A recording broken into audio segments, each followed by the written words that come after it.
السلام عليكم ورحمة الله وبركاته. أصحابتنا قالي كسو دواada channelkeena fadlan haddii aad nagu cusubtaa subscribe inoo dhaa hadaad hor noola joogtana laagta iyo sheerka waa dhankaaga waa dhankiina maasha allah maanta waxaan ka hadli doonaa insha allahu tacaala waxyaabaha bi'iya tashaqquqaadka cirbaha ku imaada ama jeexjeexa ku imaada cirbaha inta badan waxaa keena qaleelka ku yimaada jirka siiba cirbaha oo kaleeto inta badan culeyska ayay hayaan culeyskaas ayaana sababaya inay jeexmaan iyo daryeel la'aan hadday isugu darsanto maasha allah tara asxaabteena cusub soo dhawaada ayaa idin leeyahay barasho wanaagsan channelka waa channelkiini asxaabteena hor noola joogtana sidiina noola sii jooga insha allahu tacaala adinka ayaa wax idinku nahay waxaa weeye tashaqquqaadka ama jeexjeex cirbaha ku yimaada waa xaalad iska dabiici ah inta badan waxaana lagu daaweyn karaa waxyaabo kaleeto oo aad u fudud insha allahu tacaala kana faa'iidi doontaan haddaad isticmaashaan waxaa kamid liima dhanaanta waxaa kaloo kamid ah cusbo iyo maxay qalka intaas haddaad cagahaada u daa'into maasha allah aad iyo aad ayay ugu soo wareysanayaan tashaqquqaadka ama adeega ku dhacay cirbahaada runtii waxaa weeye waa adun waxyaabo jirka fuulay weeye ama socodka ha keeno ha adkaadaan ama maxay taagnaanshiyaha fara badan ha keenaano rag iyo dumarna inta badan way ka dilaacaan cirbaha marka wax walba xal ayay leeyihiin haddaad ku dadaasho insha allahu tacaala xalkeeda waad helaysaa waadna ka guulgaaraysaa marka waxaa sameynaysaa waxaad kusoo shubanaysaa weel cusbo ayaad kusoo shubanaysaa 2 qaando 3 qaando oo cusbada shiidan ah liima dhanaanta ayaa ku darsanaysaa iyo qalka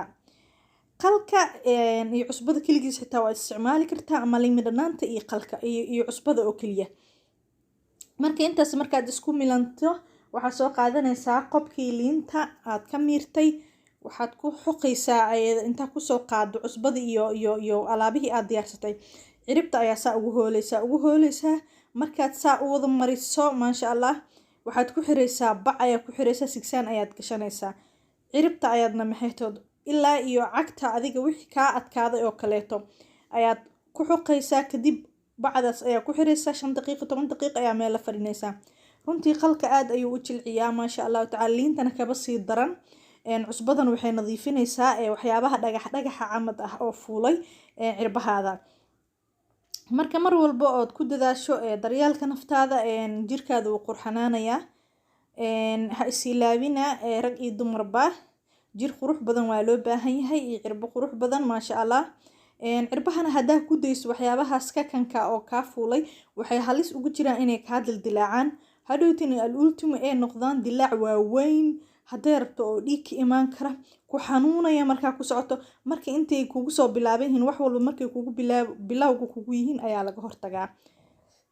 marka ka faa'iideysta ayaa idin leeyahay waa cusbo waxaa weeye waa liimo dhanaan iyo qalka maasha allah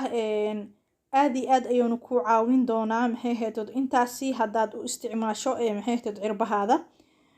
kabacdina markaa iska dhaqdo kareem yar ama faasiliin waxaad adiga haysato ayaad marsanaysaa way isku dhamaatay marka cirbahaada waxay noqonayaa cirbo caruureed oo kaleeto maasha allah qurux badan aanan wax ka kana kaa lahaynin wax dhagaxa kaa lahayn kaanan adkaynin maasha allah soo dhawaada mar walba mahadcelintiina kama daalno aad ayaan u mahadsantihiin runtii noona sii sheer gareeya fiidiyowga si ay uga faa'iideystaan gabdhaha walaalaheena insha allahu tacaala